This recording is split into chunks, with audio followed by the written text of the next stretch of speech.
it makes total sense for the merchants, and it was so eye-opening. What did they say the three problems were for merchants? They said it was high fees and high interchange fees and just high cost in general to make a transaction, too many intermediaries, not instant settlement, that it takes 48 hours to settle, and chargebacks and fraud. What does Bitcoin payments offer? Well, offers lower fees, less intermediaries, instant settlements, and no chargebacks. And all of the things that the merchants want, or I'm hearing from the credit card processors that merchants want, are available. It's just about making sure that we, again, get them the right solution and listen and try to find the right solution within Bitcoin that's going to work for them.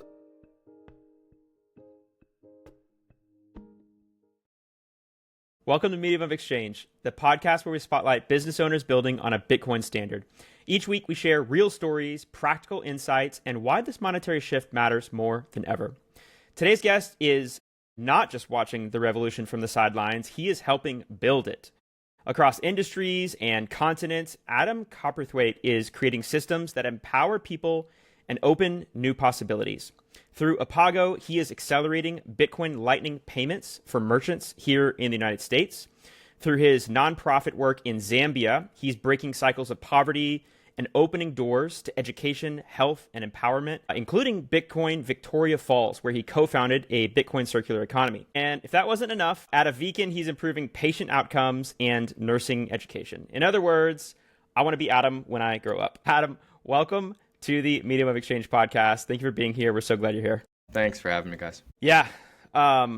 So Adam, tell us about your journey. How did you get into Bitcoin? Through libertarian circles, Tom Woods show to be specific. So converted libertarian, kind of my teenage, late 20 years, really started listening to that kind of philosophy and, angle at politics, if you will. And I was diving really kind of deep into Mises and reading Economics in One Lesson by Henry Hazlitt, and then Bitcoin kind of hit me right after that. It just kind of clicked a lot and made a lot of sense as it related to Austrian economics, and that's really what got me interested in diving deeper. Spent several years diving deeper and just kind of in my own research, podcasts, listening, absorbing, reading the Bitcoin Standard, etc. And then I wanted to participate. I wanted to socialize and network in the industry. So that took me to El Salvador to see what was going on down there. It was shortly after they passed the legal tender laws. And I wanted to go and see. I'm a global traveler. I wanted to go and see and do and experience. And so headed down there with my wife, and we flew our dog down and stayed for about a month. And that kind of inspired the philanthropic side of things. And as you mentioned, my company Advocacy, where my mom co-founded, I had some security and some job stabilization with that, and director of sales there. And so I was kind of thinking about how do I further participate in Bitcoin without necessarily jumping into the job scene, but still wanting to socialize and network in the industry. So that's when I launched the Bitcoin Victoria Falls and went down that pathway first. So libertarianism, which led you to Austrian economics, which led you to El Salvador, and then something led you to Zambia.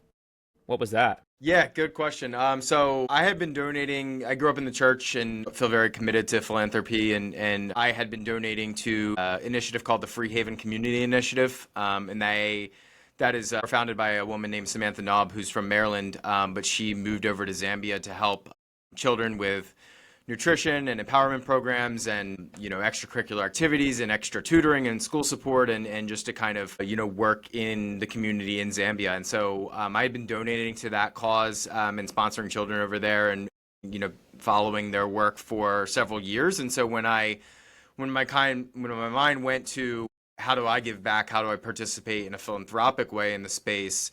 I kind of thought as well, where do I have network and where do I have the highest impact? And I briefly thought about Denver because I was living there at the time, and there's a big Latin community in there, and I thought maybe the Me Premier Bitcoin curriculum would go over well within the Denver community, but it was kind of a brief thought I glanced over. I knew I would be moving from there at some point in the future when my wife and I started a family, and so I quickly kind of passed over that thought and really started thinking about Free Haven and that work that was being done in Zambia and how much of an impact it could have in that kind of a community, in that kind of a location. And so that's where it brought me to Zambia. And at first I approached Freehaven about it. They were interested in the concept, but they didn't know a lot about Bitcoin. Some of the board members did and were familiar, with the impact that it could have.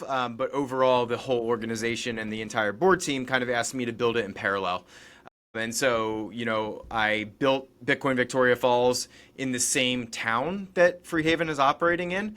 And I'm currently have recently joined as board treasurer in the past year for Freehaven. So I'm kind of building or participating in both, nonprofit philanthropic initiatives in Livingston, Zambia, and there's starting to be some overlap, but they were built in parallel. That's really cool. Can you explain a little bit more about what in Zambia has kind of caught on in terms of both that education and as well as the New Haven project, or the Freehaven project rather, and just where you see it kind of progressing in terms of the education side and the embrace of this initiative?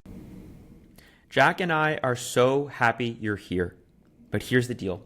We need your feedback. What do you like? What do you not like? Who do you want us to have on the show? In my businesses, anytime I suggest copy edits, I always say edits welcome. Guys, edits welcome. Please comment, and while you're at it, do us a favor and like and subscribe. It really helps out the show. Yeah, I think one of the really unique things about Livingston, the city that we operate in specifically, is that it's a thriving tourist area.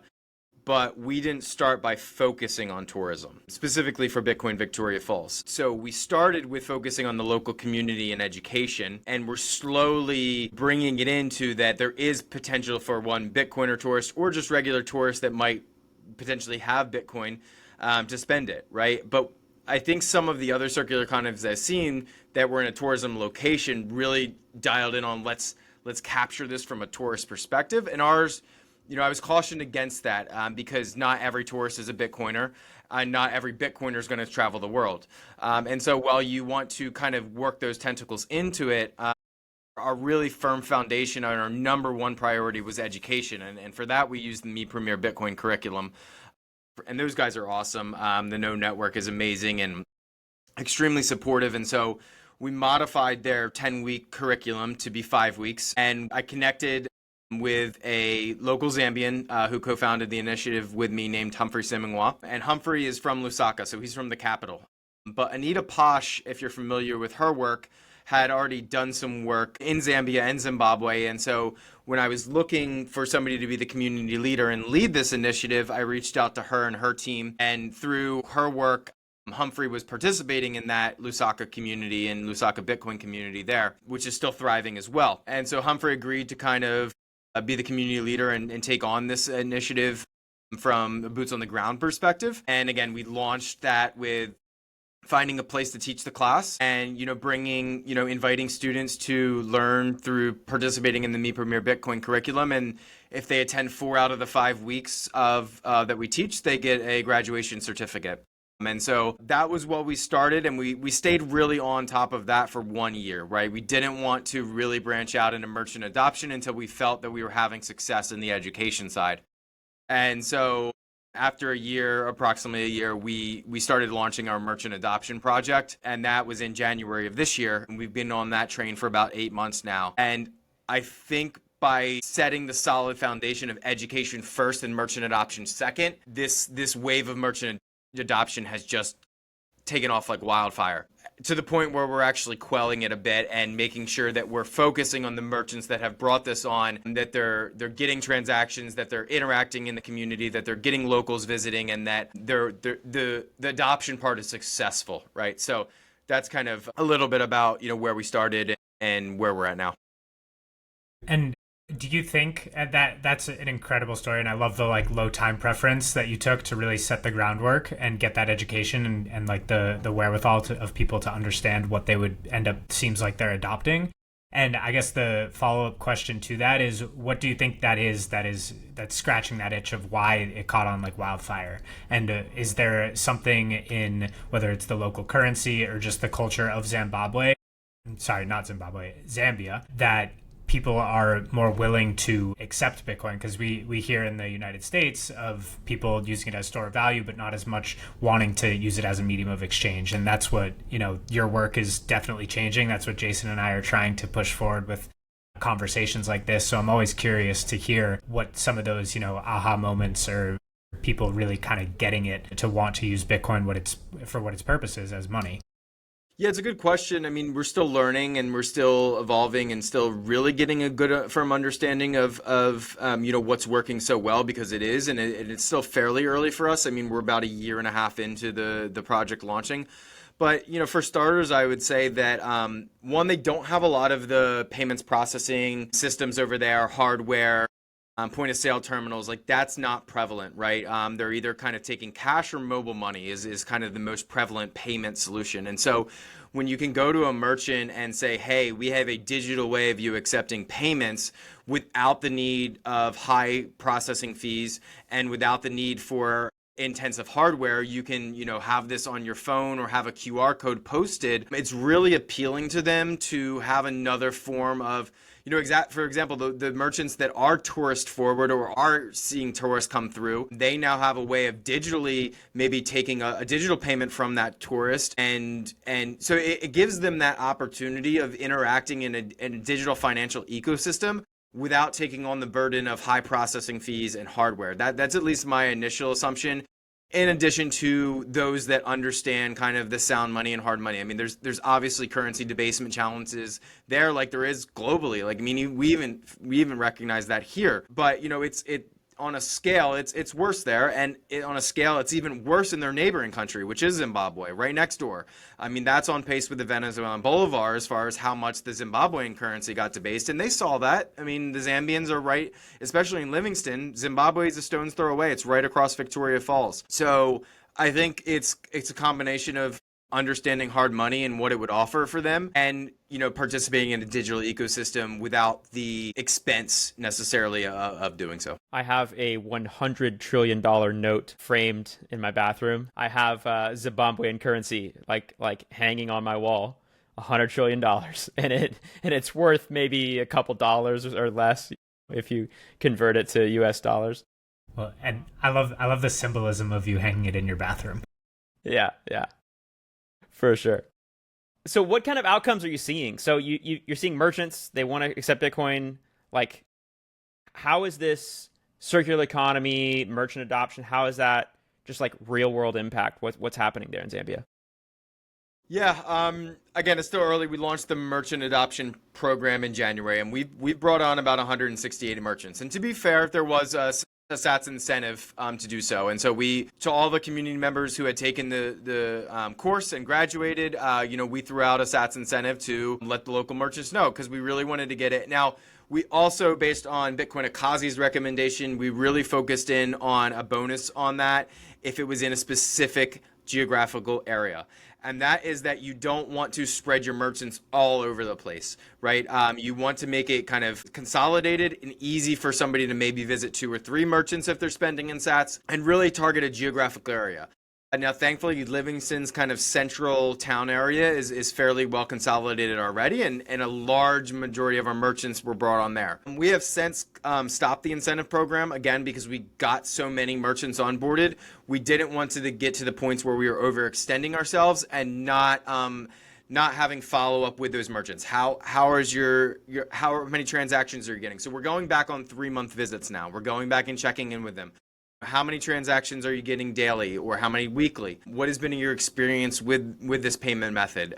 Is it something that's working for your business? Is there any challenges that you have that we can help you overcome? So it kind of goes back to that customer service side of things, of not just, hey, on board and then you never see us again. Our focus is really on a consolidated geographic area, letting the community members know, and having them help us reach the merchants that would be open to this, and then following up and making sure that they're successful. And so we're kind of at that point now. I mean, we're about 8 months into the merchant adoption program. We've had some of those 3-month follow-ups, but they're kicking off pretty heavy right now, that we're We are still onboarding merchants but there's no longer the SATS incentive to do so. It's more of that, is that 168, and this is another goal, is the observation of that 168 merchants and what it's bringing to those merchants just going to incentivize people to naturally adopt this as an option and see what the 168 who were the first movers are getting from it. And so we're really starting to see that. We're starting to produce some videos of where we're going back on those 3-month visits. If you follow us on X or Nostr, you'll see that we put out really high quality merchant adoption videos that kind of share the story of these merchants.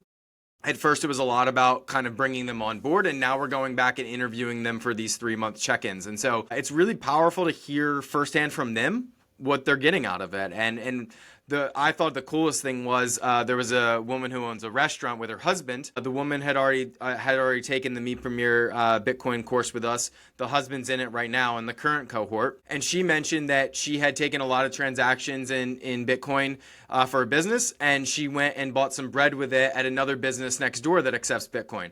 And so you're starting to see that second evolution or second rollover take place of spending it at another place. So that was really cool to see to me, especially only 8 months in, to kind of start to see that really take shape. And there's a lot more to come once we continue to work on this. What I love about this, Adam, is that you're not just providing a tool, you're providing the why behind the tool. You're providing the educational element. There's so many just people globally that have never gone down the rabbit hole of understanding economics, Keynesian versus Austrian economics, and debt-based system versus hard money, and like why we need a form of hard money and how Bitcoin is a tool to store value. I mean, it's really cool to hear how you're combining this like deep enrichment of educational knowledge here, and then providing really like on the ground real world tools. This is really exciting to hear.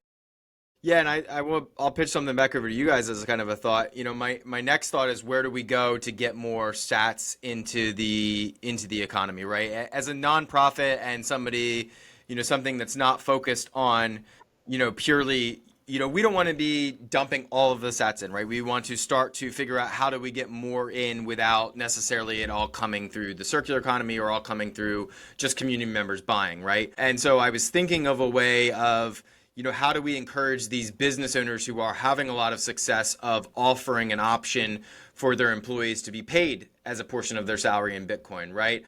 And I think we've got to think about that a little bit as these circular economies to make this sustainable, right? Because at the end of the day, we are a nonprofit. And if we're relying on, donations to get Bitcoin education and Bitcoin adoption in the area, we're still going to be focused on that education and adoption and not necessarily getting more sats overall into the economy, which then is going to. So I think we have to think about that as well from like an educating business owners. And I'd just love to hear your guys' thoughts on that, as an approach on getting in more hands and more people in the area and really starting to use it as a currency.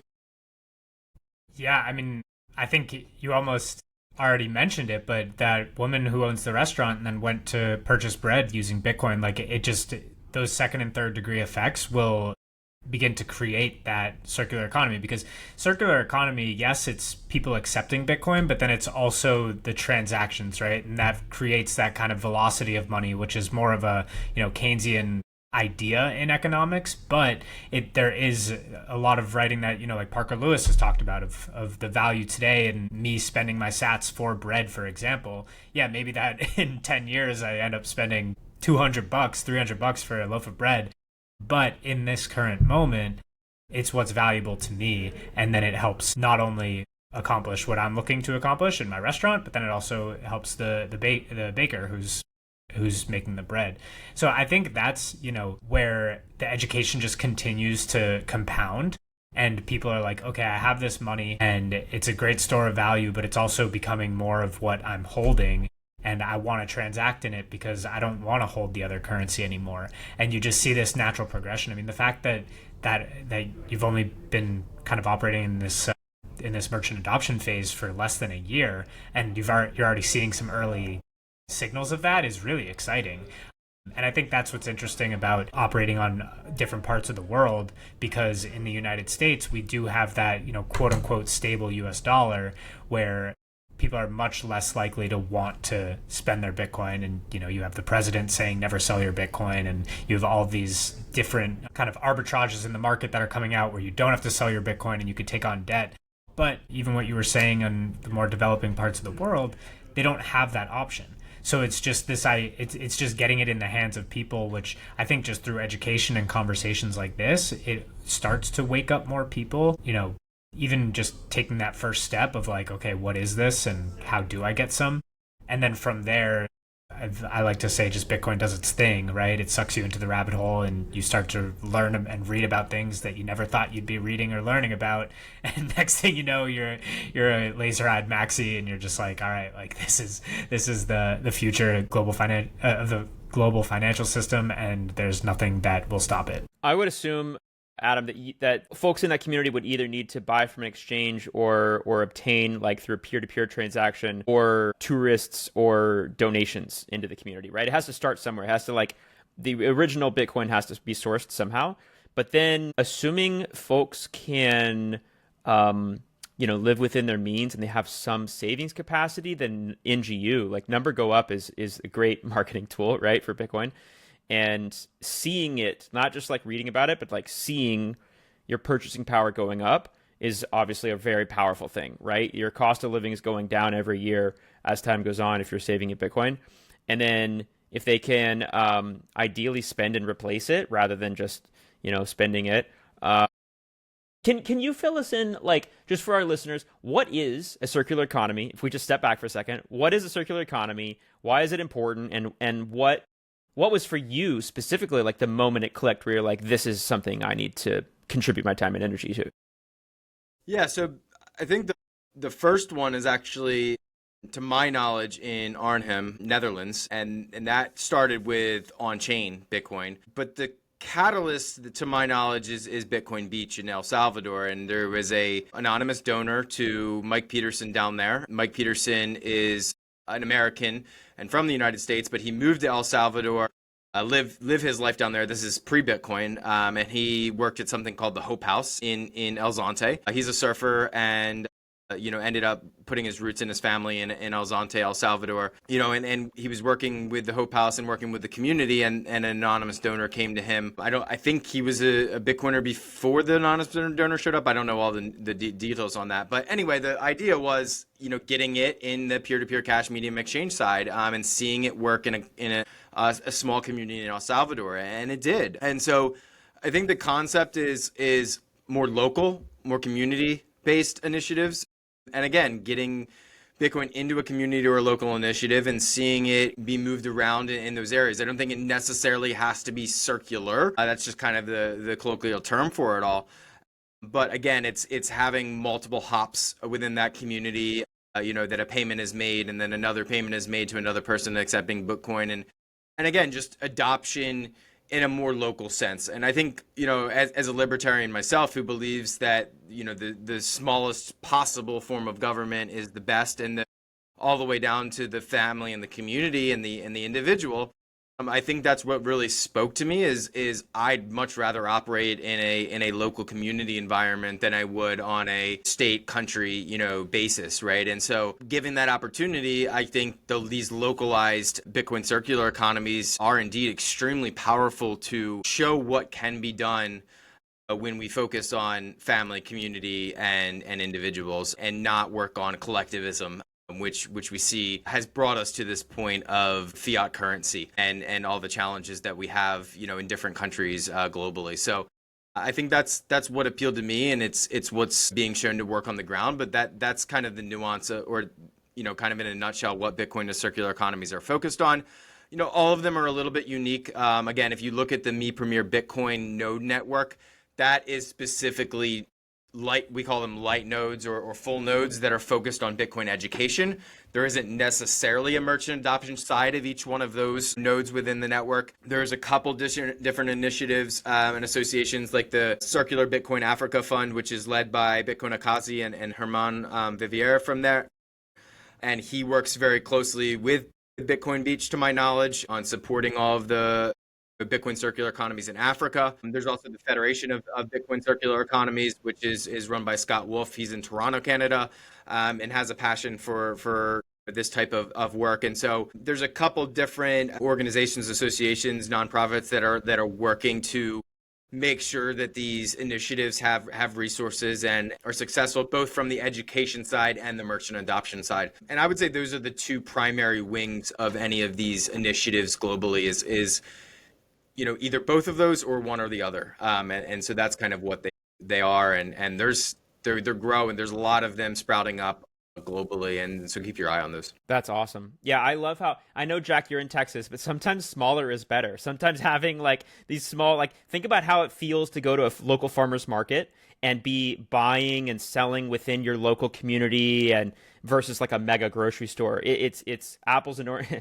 to use a produce term.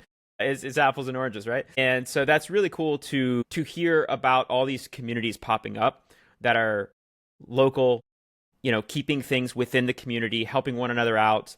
And then I like to say that everything trickles down from economics. Like, the more I study economics, the more I realize like everything is influenced by economics and money.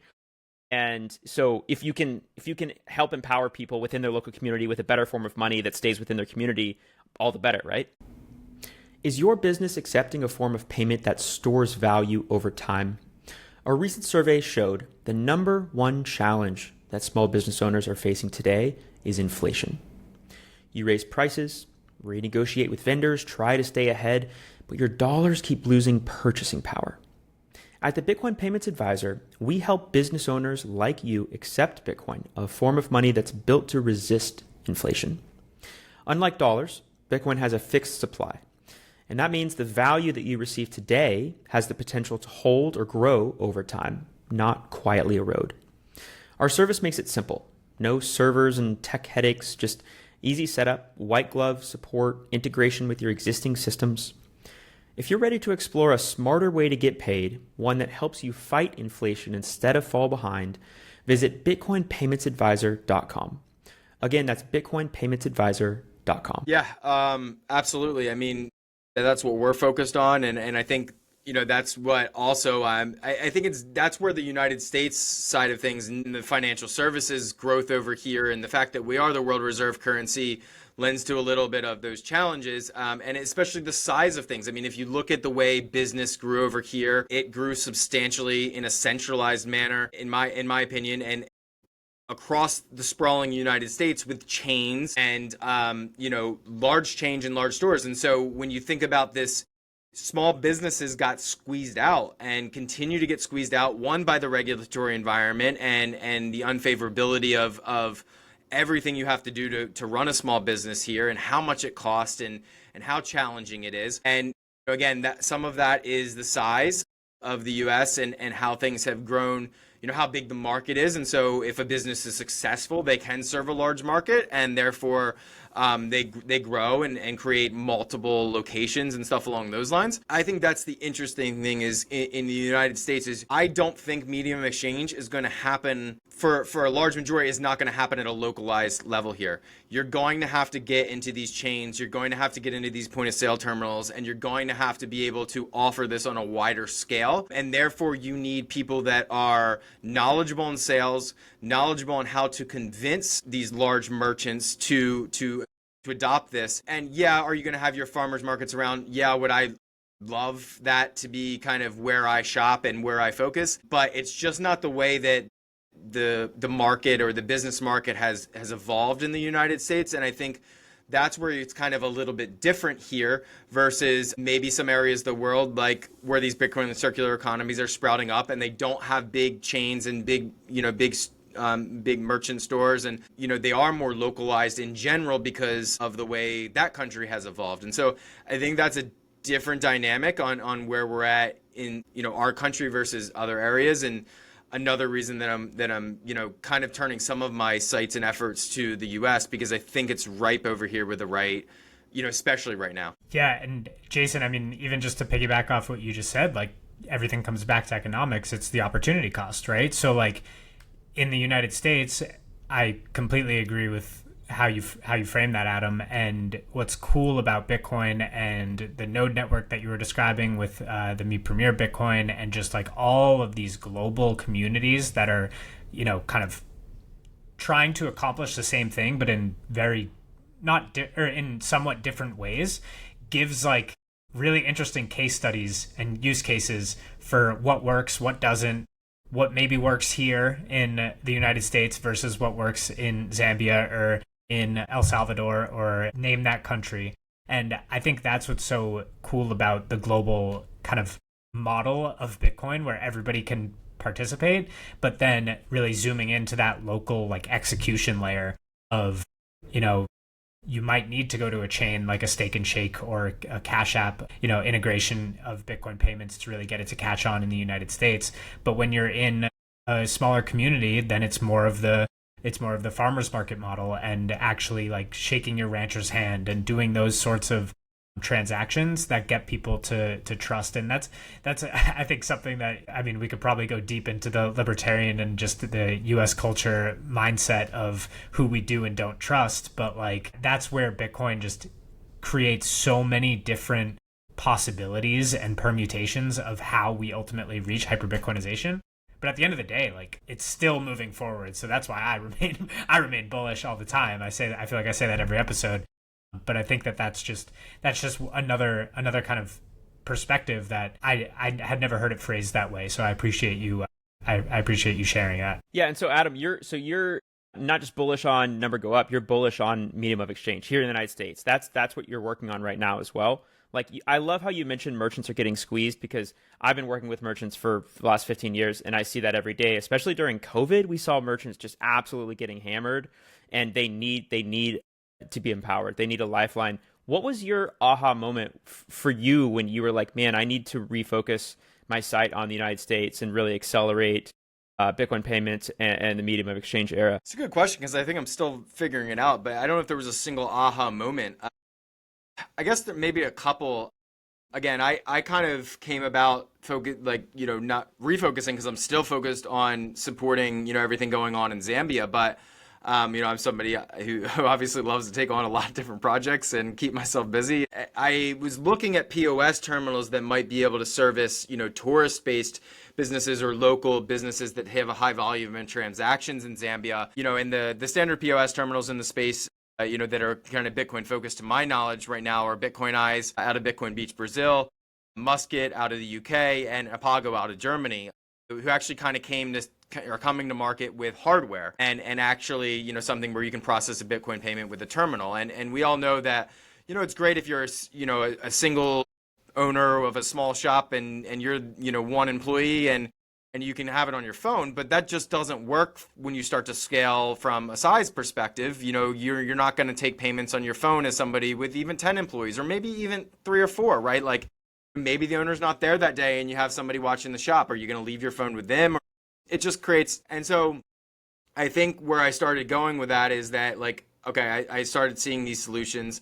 I've started working with the gentleman at Apago out of Germany to bring payments to the U.S. At first, we were looking to import their hardware-based solution, but with the tariff fees kind of incoming right at that same time, and all of the challenges with that, we really turned our sights on focusing on their enterprise solution, which could integrate with any POS terminal, any payments processing hardware, and at that point, it's just about enterprise sales. Are you proficient enough in sales to discover what the customer needs, understand their goals, and offer the right solution? And if you're not the right solution, again, I just talked to a gentleman in professional services the other day, pointed him to Zappright, because we're more of the point of sale, Lightning, retail-based solution that can integrate at the point of sale. But I think in Bitcoin, because it's global, because it serves a global market, at some point, or so far, we've been a little bit too focused on Bitcoin in and of itself is a great solution monetarily, which it is,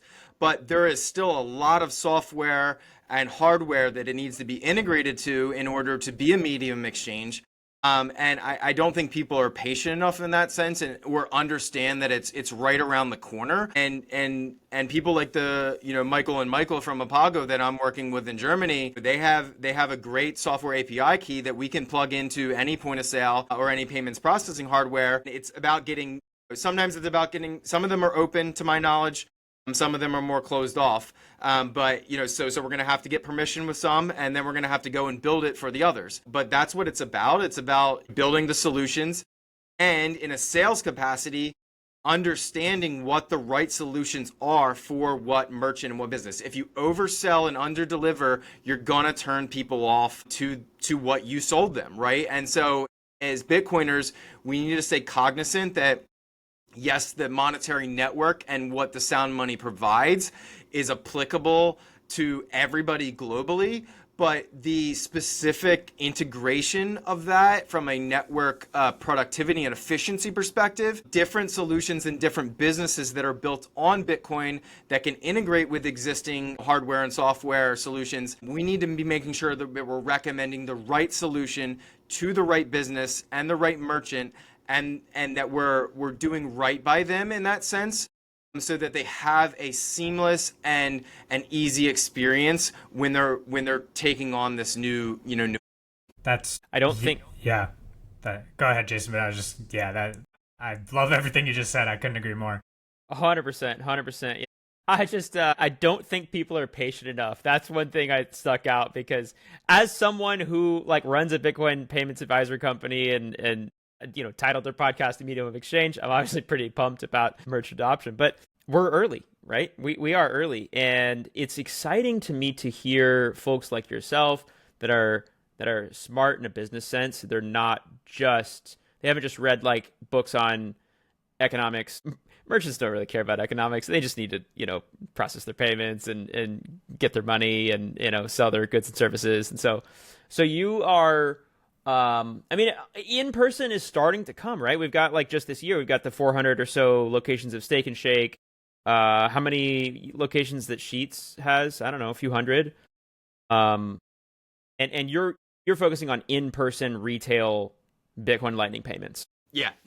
At the point, before all of this, and something we haven't talked about, is my background's hospitality. I went to the University of Delaware. I got a degree in hospitality management. I worked in restaurants throughout my entire high school and college career to make money. I was a server, barback, bartender, you name it. And then when I graduated from that, I went and worked one of the biggest hotels in Indianapolis, the JW Marriott. Ran a $5 million restaurant there, and then moved on into the sales department and sold conference and event space for the JW Marriott and Marriott in Denver. And so my background's hospitality. My passion is hospitality. I still love it. My wife and I are still big foodies and love going out to dine. And she's a wedding coordinator and works at a wedding venue on the Chesapeake River. When I think myself of that, I want that experience at hospitality companies. I want to be able to go and keep my hard money, keep my sound money, run my checking account out of Bitcoin and pay in Bitcoin, right? I think that's another thing, is if you're still running your checking account in USD, you're still short Bitcoin. There's probably not a ton of people running their checking account out of Bitcoin yet, but I've moved to that in January, and to make it seamless, I'm tired of converting back and bill paying through my credit cards, and I just want to be able to, just like a debit card payment, even though I think it's analogous to a debit card payment, but a debit card payment is still a debt-based system, right? At the end of the day, the whole fiat system is debt-based, right? So you can say that the debit card is lower fees and more direct, but you're still operating in a debt-based system at that point, because it's not, the entire thing is founded on, Keynesian economics and debt. And so I want to stay within the sound money system, and I'm going to work towards getting that ability to make those transactions in there. And so that's kind of what I'm fighting for. And I think it's not just what I'm fighting for. It makes total sense for the merchants. When I went to the MWAA, which is the Midwest Acquirers Association conference, and it was so eye-opening. What did they say the three problems were for merchants? They said it was high fees and high interchange fees and just high cost in general to make a transaction, too many intermediaries, not instant settlement, that it takes 48 to settle, and chargebacks and fraud. What does Bitcoin payments offer? Well, offers lower fees, less intermediaries, instant settlements, and no chargebacks. I mean, you could still potentially have fraud, but no chargebacks, right? And so all of the things that the merchants want, or I'm hearing from the credit card processors that merchants want, are available. It's just about making sure that we, again, get them the right solution and listen, right? Listening in sales, asking the right questions, waiting to pitch, right? You don't have to pitch right away. Understand what the merchant is going through and try to find the right solution within Bitcoin that's going to work for them. So that's kind of where I'm at with things. Bitcoiners obviously are, going to be pumped about you focusing on accelerating Bitcoin payments. But I just want to step back for a second, because I think for so many folks, like, what you're doing is wild and crazy. Maybe not to a Bitcoiner, but it sounds to me like you're trying to live on what we call a Bitcoin standard, and you're saving in Bitcoin. And just to clarify, did you say you have like little to no dollars in your bank account? Yeah, no, I have Chase from my bank account. I still have the checking account, but I direct deposit into Bitcoin. And so I extend my credit a little bit, with my credit cards, because I'm ultimately, because so many payments still have to come through fiat, I'm still have my credit cards and I'm bill paying out of Strike, but I'll push that credit and I'll pay the credit card off when the Bitcoin price is doing well against the US dollar. And so, it's still a little trial run for me. I started that in January, and it's had its ups and downs, but it's marginal. I mean, a couple percent here, a couple percent there, and you just got to keep an eye on the price and pay the credit card off when you have a nice jump in the price, and it's been fairly painless now. It might be too risky for some folks, and I totally understand that, especially when things are still priced in USD and that's what they're looking at. But the volatility is dampening, over time, but yeah, I'm running my checking account out of Strike specifically. Yeah, that's good for you, because I started kind of doing that same approach over the last year or two, and getting trying to the reverse and getting on zero instead of getting off zero, and using Strike's bill pay, which has been just super seamless. And I actually just also want to call back what you said about paying on debit and using debit cards, and kind of how we would want to use that, right? Like, you want to get away from the debt-based system, but with the way that our current financial system is structured, it's like, if you're paying with things on a debit card, to your point, you're losing, because you're paying for those points that we're getting using our credit card. Whereas with Bitcoin, you can pay with things on debit, but then you also don't have to worry about you're getting your value sacked in the back end too, because of inflation. So there is that drive where you have to play the game, because if not, then that you're losing, right? Like, if you're just holding cash, Bitcoiners understand that they know that they're losing. But if you're just holding cash and paying for everything on debit, then you're double losing. So it's like how can you think logically in the best way to do that?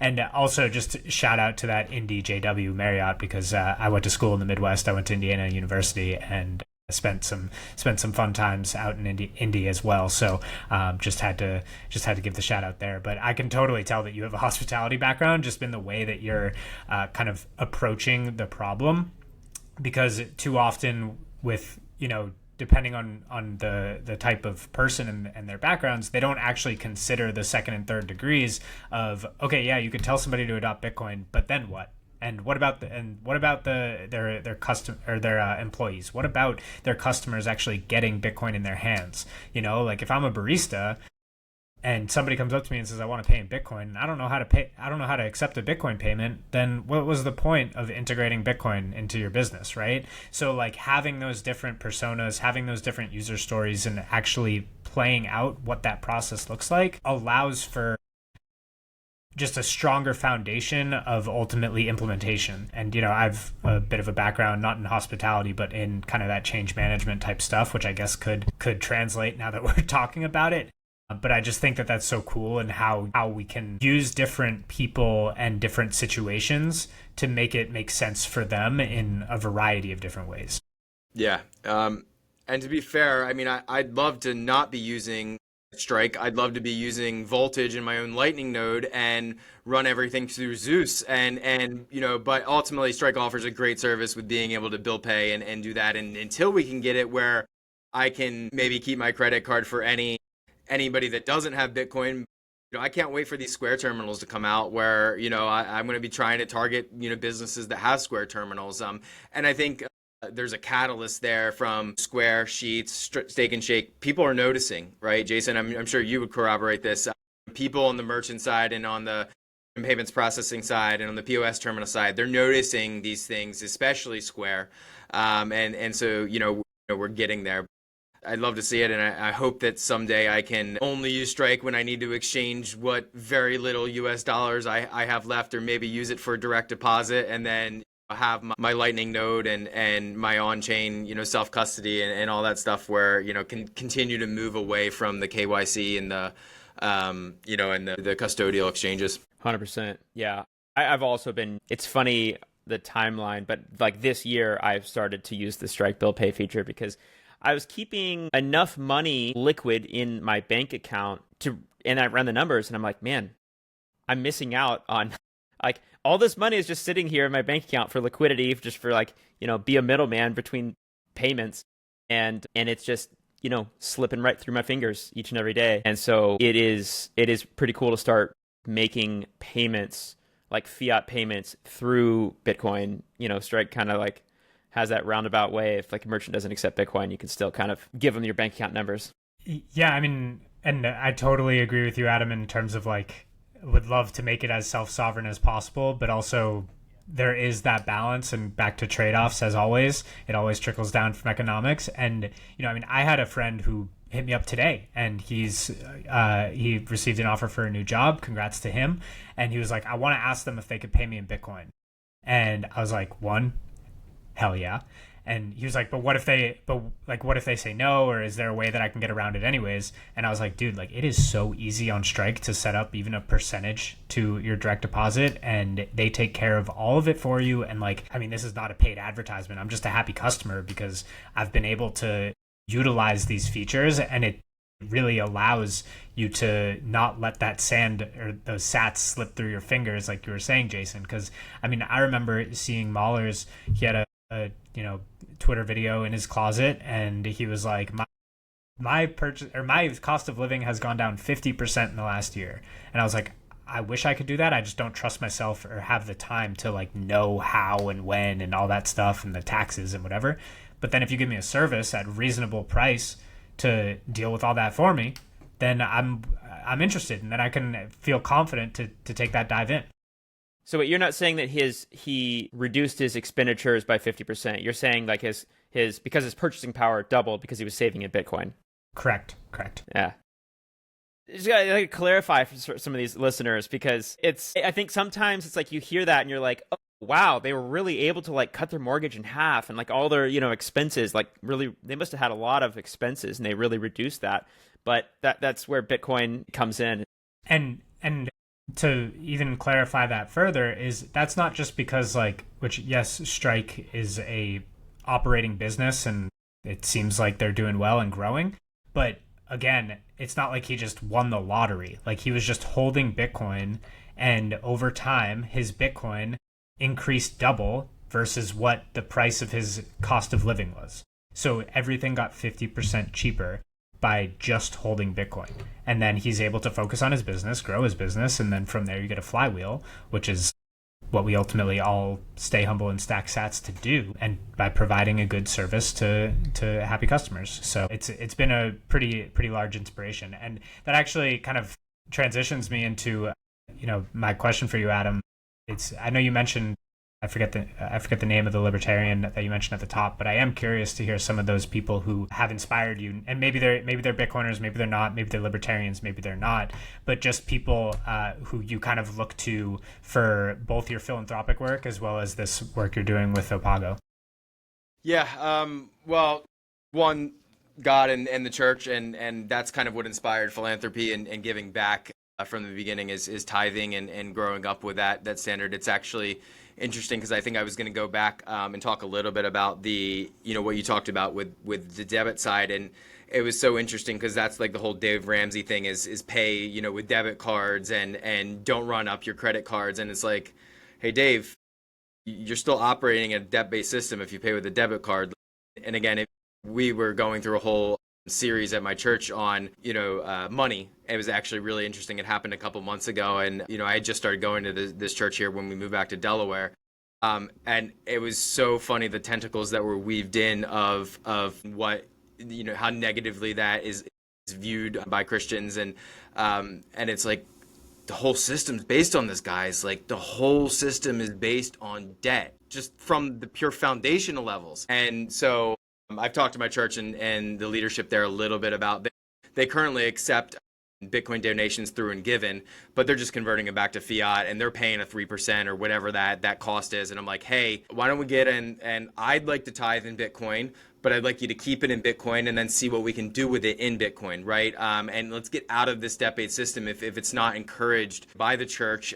Let's think about this a little bit differently. And then, to be fair, I don't know. I don't think that those opportunities have been there for a long time. And so I think organizations like a church are still trying to work with large congregations and lots of people in leadership and maybe haven't investigated stuff like this, but most of them are committed to doing good work in their community and giving back, and it will evolve in that way over. Yeah. So the church, again, Mises and Henry Hazlitt.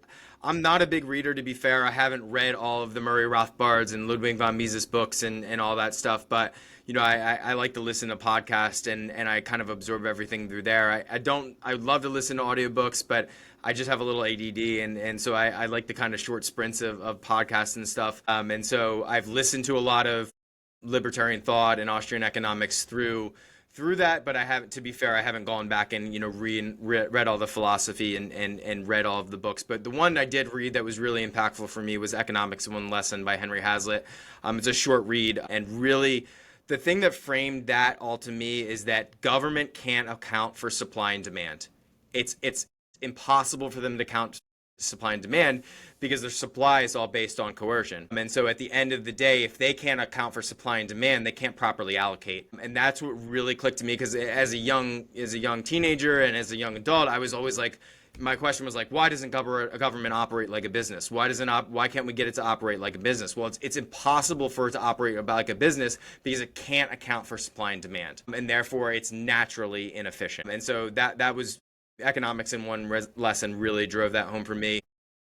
I love what Guy Swan's doing over at Bitcoin Audible. I listen to his podcast a lot, and he's really inspiring on not being too technical, but being, pretty approachable from a non-technical person, but still trying to understand things. I'm really inspired by Alex Gladstein and the Human Rights Foundation and the work they do.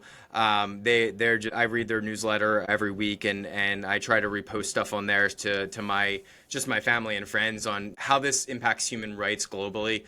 And the good work that Bitcoin is doing, on human rights globally. And I'm also inspired by Peter McCormack and the work he's doing in Bedford and the local community. Again, when we talk about locally focused initiatives and locally run businesses and taking the Bitcoin that we've brought on and then repurposing it to impact the local community. I just love what he's doing over there. And, obviously What Point Bitcoin Did is probably one of the biggest podcasts in the space, but I've gone over to a real Bedford game, and it was lots of fun, and I'm just inspired by how he's kind of taken what he did in a podcasting world, but really actually I think the more inspiring thing for him is what he's doing in his local town, and that's super inspiring. So, yeah, and then just all of the people at that are connected with Bitcoin Beach and Anita Pasha's work in Africa, and there's too many to name, but Herman Vivier from Bitcoin has been really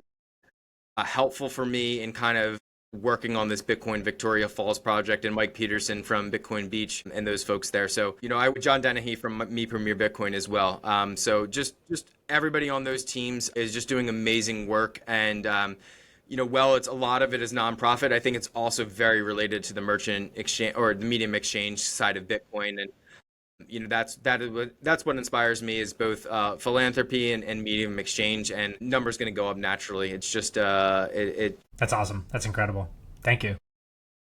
Very much. Real quick, I don't think I'm the right person. Just to go back to Dave Ramsey for 1 second, I don't think I'm the right person to orange pill Dave Ramsey. I've met him. I grew up in the same town that his office is in, but he's such an advocate for non-debt based homes. And so a non-debt based economy, I've heard him, you know, talk about how incredibly risky, and clearly he doesn't understand Bitcoin. It's to him, it's not hard sound money. To him, it's a speculative investment. They're radically different things, and he doesn't understand it yet. Go ahead, Jack. And well, yeah, and I think when you have, you know, like these titans of investing or titans of saving, the Dave Ramsey, Warren Buffett, Charlie Mungers, like these people who have written literal, like almost Bibles in a sense of how to do personal finance. Those things are all correct. Everything they say is correct. It's just no longer correct for the time that we're in. If you take their foundational principles and apply it to Bitcoin, then yes, 100% of the time. So like I have a bunch of friends where I try to orange pill them and they say, oh, I just invest in the S&P and this is what Uncle Warren says or Uncle Charlie. And like, that's going to be how I want to do it because they're a lot smarter than I am. And I'm like, same. But I also just save in Bitcoin because Warren Buffett's how old? He's not going to understand Bitcoin. It's just, I'm sorry, he spent a majority of his life without the internet. So why would I expect him to understand Bitcoin? He didn't understand. Warren Buffett is one of the greatest investors of all time, but he missed on the tech bubble because he's not a tech guy. He is a value investor. So it's just like he's done an incredible job staying in his lane and teaching that out and educating, you know, in some of the greatest like shareholder speeches ever. And if you just take that and apply it to the 21st, then you're setting yourself up for, you know, eventual financial independence. At least that's the idea. And that's kind of how I rationalize this for, you know, quote unquote smart people who don't get Bitcoin, because they are smart. It's just it's not the arena that they're playing in. And Bitcoin is a entirely different arena because it's not a based on a debt-based system. So that's just kind of how I rationalize that, and how I actually tell people that I'm more risk averse, in my opinion, than those who are short Bitcoin by not owning. I think the thing that if something's going to orange pill them, if at all, I think it's the analogy and explaining the ledger. I find that the gold analogy is worn out and doesn't make sense because of the physical characteristics of gold. I explained Bitcoin as a ledger to my 80-year-old grandmother, and she's like, I don't know why somebody else didn't just tell me that. It makes sense. Because if you think define about ledger, like let's role play for a second. Okay, I'm grandma. Yeah. What is Bitcoin? If you think about what predates gold, how did people used to operate before they had a physical form of money that they were transacting? They just wrote who owed what to whom on a ledger. It was an accounting-based system. And so when you think about the characteristics of money and the history of money, what predates gold in what was money is accounting and writing things down on a ledger of whom owed what to whom. And if we go back to, or if we just explain to them that Bitcoin's characteristics actually predate the characteristics of gold and go back to a ledger-based system while keeping the finiteness of gold, it's a lot easier for people to understand that at the end of the day, this is just a ledger. And it just is keeping record of whom owes what to whom, right? And so I find that analogy is actually a lot more powerful than the gold analogy, and resonates with people. You know, I'd love to see somebody take that analogy to Peter Schiff. Who knows if he would even listen, because he doesn't listen to anything. He just, immediately jumps into rebutting. He's built his whole brand on anti-Bitcoin. Yeah, at this exactly. Point, so. But I still have never seen anybody challenge him with that analogy of the ledger, the ledger analogy. But irregardless, I mean, I think if something's going to, orange pill a Dave Ramsey or a Peter Schiff or somebody that's just so resistant, is like, I think we've got to start using this ledger analogy and explaining it in that sense a little bit more. In small sample sizes, I've seen it work. So, I mean, that's at least something. Yeah, the blockchain is the modern day digital version of a ledger. Like, yeah. Okay, can I ask one last question? I know we're coming up on time, but Adam, I'm curious to know what you think the next, let's say, 5 years looks like with Bitcoin adoption and Bitcoin payments. I think we're right on the precipice of a massive boom in Bitcoin payments. I think you get Square in the room, and their reach, you start to see people start to see it, right? People haven't seen it. They haven't seen it at a merchant. They haven't seen it take place. People are going to start to get curious when you have somebody like a Square. You're already seeing them start to get curious. Wait till 2026 when this is actually at terminals and rolled out. So many people might see it at a Steak and Shake. So many people might see it at a Sheets. When you have the amount of POS terminals in the industry that Square does, and people start to see payments taking place in Bitcoin on these Square terminals, they're really going to peak up. Because when I talk to my friends, they all say, well, I can't do anything with it, right? Because where do they have it on? They have it on their Coinbases or their Robinhoods or whatever. And hopefully they have it on a Cash App or a Strike. That'd be preferred because then they can make a Lightning payment out of it. But when I was on the golf course the other day, and I was talking with my buddy who was out with us, who was about to do contracting work in my bathroom, and it said, hey, can I pay you in Bitcoin? And my two other friends laughed and was like, well, he's got to pay his family. What's he going to do with the Bitcoin? You know what I mean? And it makes sense. Like if I'm going to, if I'm 1 month of his income for the year, again, yeah, is he saving that all? No, probably not, right? And so can he then go and turn around and do something with it? I think you're going to see the curiosity of your everyday person really start to hit that hockey stick in 2026 and 2027. Once we get Square rolled out and the interest is just going to go from there. That's 1 to 3 years. We'll see. 5 years is hard to predict, right? But I think you'll have a lot more. Again, Jason, you know the payment space, but the software and hardware side, there's not a million different vendors, right? If we can get some 2, 3, 4 big vendors, beyond Square rolling this out, we've got a really strong opportunity there to, all my payments are on a Spot On or a Clover or a Square, like 80-90% of them, right? They're all on these terminals. And so, we got Square checked off. We got more work to do. I'm working on it now as we speak. And good job. And we'll get there. Thank you for your work. We'll get there. 100%. Bullish on payments. Awesome. All right. So Adam, where do you want folks, anyone that wants to learn more about Apago, about Freehaven, about Bitcoin Victoria Falls, about you personally, that you're, things that you're up to, where do they go? Yeah, Calper Tweets is my X. I'm at adam@noster.fan. Bitcoin Vic Falls is our X, and then Bitcoin Victoria Falls at nosterplebs.com for our Noster. Freehaven's got fhcizambia.org. Apago is the German company I'm working with on Bitcoin payments. I think it's apago.com. And yeah, if you have any connections within the merchant space, POS terminal space, and you want to bring Bitcoin payments on specifically for retail, we're Lightning only. We're focusing at the point of sale and retail and hospitality and stuff along those lines. You can reach me at adam@partner-apago.com. And shoot me an email there. Awesome. And just to clarify, it's apago.com/en for the English version, because I kept going to the German version being like, I don't read this language. I don't know what this says. So awesome. All right, Adam, thank you so much for joining us. Thank you, my friend. Thank you, guys. Keep up the good work.